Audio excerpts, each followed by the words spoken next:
Welcome again to another chess lesson for today. In this video, we'll talk about entombed pieces. One of the most miserable fates you can suffer is to find yourself with an entombed piece. In chess, an entombed piece is a piece that has no mobility, due to the fact that it's being trapped by either its own comrades or by enemy pieces. Any movement would lead to being captured, or simply can't get out of a closed position. Such a piece has absolutely no mobility and no influence on the rest of the army. You know, an entombed bishop or a knight may be worth 3 points in the world of point count, but its actual value is far less if it gets entombed. Let us take a closer look at the different kinds of entombed pieces. The entombed rook usually comes about when an enemy bishop and a pawn tie it down to a square on the back rank. In this game, black just wanted to stop this b7 pawn from promoting by playing rook to b8. But after white's bishop to c8, that rook suddenly gets entombed. There's no way to go, right? Paralyzed. Unless he gets himself being captured and be down in exchange for black. After that rook is being trapped, it's like black is one whole rook down without any compensation. At high level of play, this is enough for black to resign. The same is true in this position. White's rook at the corner, right here, is not trapped by enemy pieces. Instead, it's stuck because its own king is on its way. The king itself is entombed also and can't do a single thing to free himself. Even if, you serve the position, even if white is up on exchange and has more pawns, this position favors black absolutely, as those advantages do not really matter. White plays bishop to f2 in this game. Now, he's just crossing his finger that, black will capture the bishop on f2, and when the king recaptures, this rook gets himself being freed. But black will not capture that bishop. Instead, he can simply play bishop to d5 right there, and this rook on h1 is a sitting duck. In fact, black can even just walk his king towards this direction and pick up this c3 and b4 pawns, and regardless, either way, white's position is lost.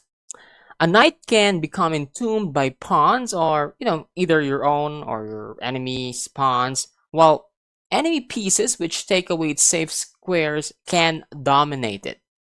This game is over for white because he, even if he's got an extra piece, those knights right there are entombed and effectively being monitored or contained by black.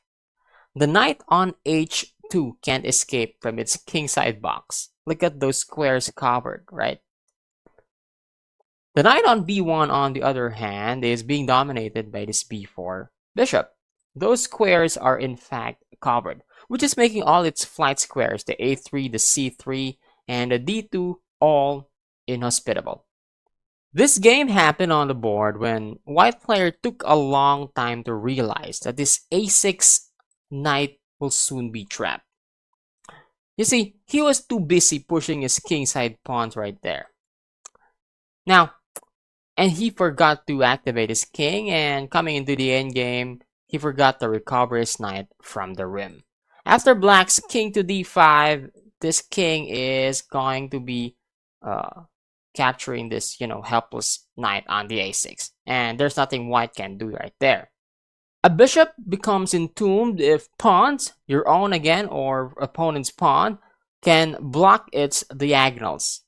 In this position, the bishop will never get out of its box. Look at those pawns right there by the enemy and its own pawns still making the scope of this bishop, being shut down. The white is a piece up, the endgame is still hopeless for him because this pawn's right there, and the most active king or more active king by black seals the fate for white. In this game, after white's knight takes d6, black gets to choose which piece to recapture the knight. If he plays rook takes d6. Bishop to f4 would create a skewer and lose in exchange for black, right? Now, he chose e takes d6. If e takes d6, then that will mean an entombed bishop for him, because white is going to play f6. And after this game, or after this move, bishop needs to retreat, otherwise his piece being captured right there, right? After bishop to h8 and further, g5 by white, that bishop is locked down and its fate is hopeless. Sometimes kings get entombed. Black's king is imprisoned by the white's knight, right? It can only shuffle between h8, and h7, back and forth. On the other hand, white's king here is stalemated. Though both kings are entombed, white's turns out to be more vulnerable, since black to move, for example, if black to move, you could just play bishop to c3, and after the move a2, this will be checkmate, right? Now, with white to move, still lost game for white. For example, knight to c5. And after a2, king needs to capture this pawn on b2, and after bishop to c3, white is forced to capture that, or going to a3 would still, make this a1 queen, and it's going to be lost for white. And conversely, always be on the lookout for ways to imprison the enemy units. This game looked equal until a big blunder has been made by black. In this game, if we analyze this position, white is planning to play rook to h1 and hit this, weakness on h7 towards black's king. In fact, the best move for black here is to play rook 8 to e8 and pin this bishop. And after king to f2, anytime white would play, just bear with me, rook to h1 and target that h7 pawn, okay? Still, there's room for black to play rook to e7 and still defend that pawn, okay? But in the actual game, black was too greedy and he captured this f3 pawn. After bishop takes f3, are you sensitive enough to play the best move for white? Come on, just pause the video if you may and find white's winning move. Okay, I bet many of you find it so easy to spot. The best move for white is d5. d5 would instantly cut off this bishop's path to return home and finds itself behind enemy lines.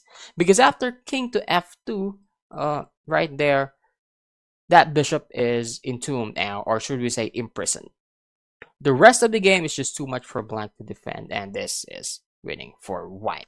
So I hope you learned something from this video. Go ahead and make some practice and apply this to your game. Hey, check this video out to make sure that you get more important information to bring your chess to the next level.